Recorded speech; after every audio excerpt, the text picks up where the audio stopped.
So this is the HF96V thermal camera with visual camera by HSFTOOLS. It's got a 240 by 240 super resolution screen. It also has 96 by 96 infrared resolution. One of the things that makes this version different than a lot of the other versions out there is it's got a visual camera, a thermal camera, and a fusion camera. It allows you to take kind of snapshots or screenshots of this. You also have 7 selected color palettes that allow you flexibility depending on what you're using this for. So if you work in the energy field, electrician, a plumber, crawl spaces, maybe you're doing coding with different things with houses and builds and stuff like that, this is going to be a great tool for you. As far as the temperature, it's going to go down to -4 degrees Fahrenheit all the way up to 1022 degrees Fahrenheit. It's got an IP54 framed camera, infrared camera. So we'll jump into all of the details of the camera, including the snapshots here. So I'll be basically using my phone camera showing you what shows up here, and then we'll jump into everything. So let's go. Okay, so out of the box,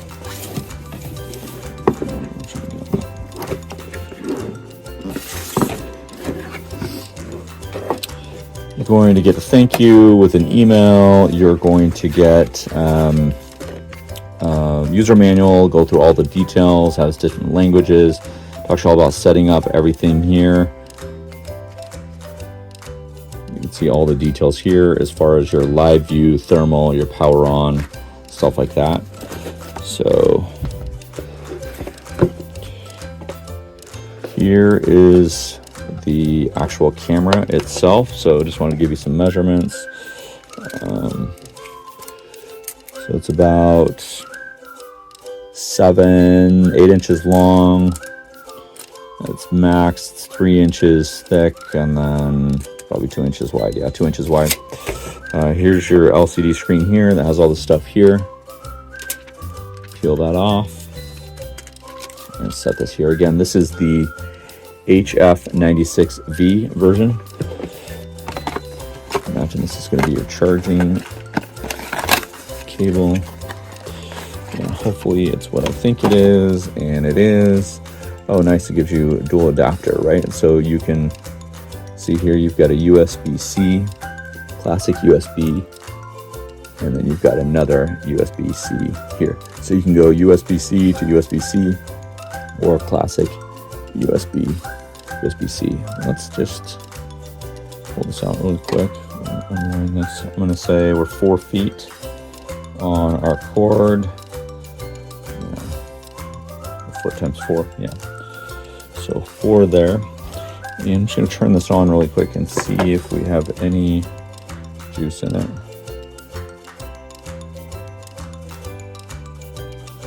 Nice thing is about this tool is you can do firmware updates. So we are getting some, oh, there we go. We're gonna get some early settings. Let me just turn off this above overhead camera light.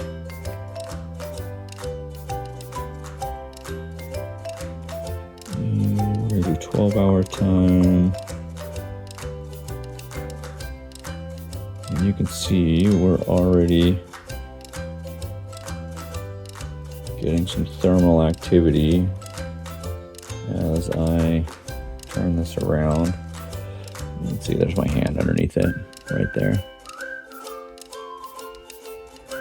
So it's going to give you some settings here that I can actually go back in and change: emissivity, distance, display settings, image settings, super resolution. So you would just hit the down button. And here's your palettes that we talked about earlier. So if I click on palettes, we can go white hot, black, rainbow, iron bow, which is I think most people see a lot of, red hot, fusion. So you have a lot of different. So we're going to select white hot and go back. Again, you'll see we've got this. And you can hopefully see on my hand, there we go, there's that laser. So you can actually, when you get into crawl spaces or different things like that, you can use that laser to get some temperature. So what I'm going to do is I'm actually just going to move around a couple different spots in my house, probably over by a window, a door, just so you can see some of that thermal activity. What I'm actually going to do too is display settings. I'm going to go back to the palettes. I'm going to go back to the iron bow because I think that's the one that most people are used to. Yeah, there we go. So we're going to use this, and just bear with me. I'm going to try and put my phone on my chest and get some good images here, but let's pause this and we'll start showing you some things. So you can see right here, I'm just in my kind of studio, and there's the laser right there. So I'm pointing it down at the bottom of the window. You can see that we've got some cold air obviously coming in, and then when I hit this button right here, capture succeeded, right? So I just captured that image right there, and it's actually going through. So let me go to a different place and see if we can get some other stuff here. So again, looking at my computer, you can see there, you can see my power plug is running a little bit hot. As we come over here, you can see the door going up to the wall. There's the light switch right there.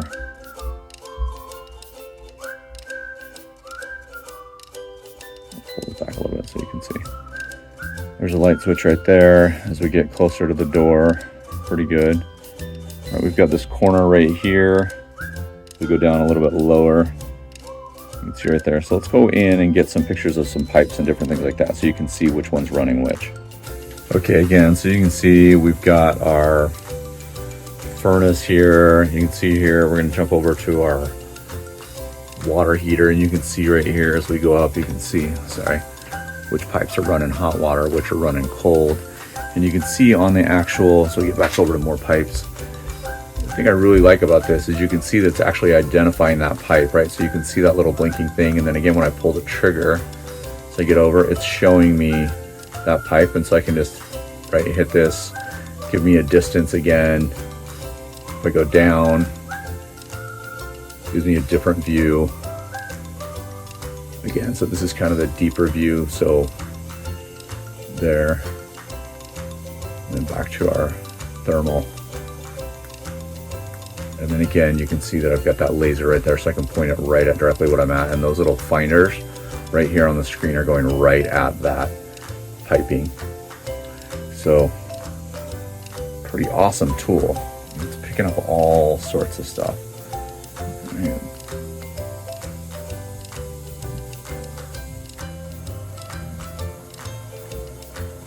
Again, back to our thermal. Those are the different variations that you can see. As I get down to the floor, it's a little bit cooler. This room generally runs hot, right, with a furnace and a water heater in it. So a couple final thoughts on this. One of the things that, as I was going through and unboxing and doing everything, I would love it if it had like some sort of carrying case or something like that. I mean, if you're a professional and you're using this on a regular basis, you probably already have a bag or something that you put it in, like a tool set or something like that, or a bucket or whatever. The other thing that you saw on the screen that I forgot to mention though is basically a temperature gauge. So it was giving you the temperature within or on that screen. And the discrepancy is a ±2% as far as the temperature readings discrepancies. So you're going to get a really, really accurate temperature there, unless you have to have something that's absolutely 100% correct on. Then, but I mean, ±2%, you're going to be within 1-2 degrees depending on what you're looking at. So the other thing that I forgot to mention was there is a lifetime firmware updates and technical support. So when you get one of these, you have lifetime firmware. My assumption is that you plug it in your computer and you can do that. It might be done wirelessly, but my assumption is, again, that it's done through the computer on those updates. So you could probably gather more by checking out all of the information on their website. The live super resolution tool I showed you, right? Again, we had the 96x96 thermal imaging, the 240x240 during live viewing and capturing. You could see that in my camera. It looks way better in person than it does just on my phone because you've got the pixelated, vision of another version of another image. But anyway, thanks for stopping by. If you have questions, reach out to the company.